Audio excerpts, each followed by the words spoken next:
പോവല്ലേ, ഈ രാഷ്ട്രീയക്കാരെ കാര്യം ഒരു പഴയ വാജ്പേയിന്റെ സൈഡിൽ ഇരിപ്പുണ്ട്. തരംഗം സൃഷ്ടിച്ച വാജ്പേയി. അയ്യോ, പിന്നെ വാജ്പേയി എങ്ങനെ കിട്ടിയെന്നുള്ളൊരു കാര്യം ചെറുതായിട്ടൊന്ന് പറഞ്ഞോട്ടെ. പറഞ്ഞോളൂ. ഞാന് കല്യാണം കഴിച്ച ഉടനെ തന്നെ വിദേശത്ത് പ്രോഗ്രാം അവതരിപ്പിക്കാൻ പോയ ഒരാളാണ്. അപ്പൊ അന്ന് ഞങ്ങളുടെ നാട്ടില് ഫോണ് സംഭവങ്ങളൊന്നും അടുത്തില്ല. അടുത്തൊരു സ്ഥാപനത്തിലാണ്. PP നമ്പറാ പോയി പറയുക. അപ്പൊ 2-3 പ്രാവശ്യം പോയി പറഞ്ഞു കഴിയുമ്പോ അവര് പറയും PP എന്ന് പറഞ്ഞു. പള്ളി പോയി പറഞ്ഞാൽ എന്ന് പറഞ്ഞു. അങ്ങനെ ഫോൺ വിളിക്കാൻ പോലും പറ്റാത്തൊരു സാഹചര്യത്തിലാണ് കല്യാണം കഴിച്ചിട്ട് ഞാൻ വിദേശത്ത് പോയത്. അപ്പൊ വിദേശത്തുനിന്ന് വന്നതിന് ശേഷം 1 മാസം കഴിഞ്ഞപ്പോൾ ഞാൻ വൈഫിന്റെ അടുത്ത് ചോദിച്ചു, എന്നെ കാണാതിരുന്നിട്ട് നിനക്ക് വിഷമമൊന്നും ഉണ്ടായില്ലല്ലോ, എന്തെങ്കിലും ഫീലിങ്സ് ഒന്നും ഉണ്ടായില്ലല്ലോ എന്ന് ചോദിച്ചപ്പോൾ പുള്ളിക്കാരത്തി പറഞ്ഞേ, കുഴപ്പമില്ല, ഇടയ്ക്കിടയ്ക്ക് TV വാജ്പേയിനെ കാണിക്കണമായിരുന്നു, അത് വെച്ച് അഡ്ജസ്റ്റ് ചെയ്തു.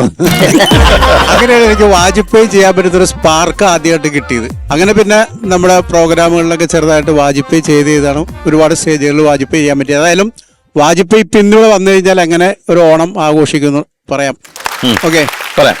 വാജ്പേയി വരുമ്പോൾ സ്റ്റേജിൽ നമ്മളെല്ലാവരെയും നോക്കിയതിന് ശേഷം ശിരസ് നേരെ വരുമ്പോഴാണ് പ്രിയമുള്ളവരെ ലേഡീസ് ആൻഡ് ജെന്റിൽമെൻ തുടങ്ങുന്നത്. പക്ഷെ വാജ്പേയി എപ്പോഴാണ് ഡയലോഗ് പറയുന്നത് വാജ്പേയിക്കോ കൂടെ നിൽക്കുന്ന ബ്ലാക്ക് കാറ്റ്സിന് പോലും അറിയാൻ പറ്റില്ല. ടൈമിംഗ് ഇല്ലാതെ അദ്ദേഹം പ്രസംഗിക്കുക. അപ്പൊ വാജ്പേയിയുടെ പ്രസംഗം ഇപ്രകാരമാണ്.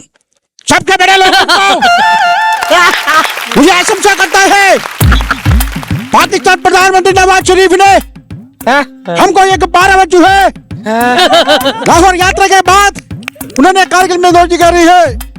ईश्वर ने उनको एक 12 बच्चों है बेमदियार का खुशी में वापस आ गया. इन्होंने कारागार में कौतम मुंडा खाना खावा. जय ललिता सिलसिला आगे सिलसिला. सबसे बड़े लोगों को मुझे ओण आशंसा करता है. हाई हो हाउ हम हा हा. കലക്കി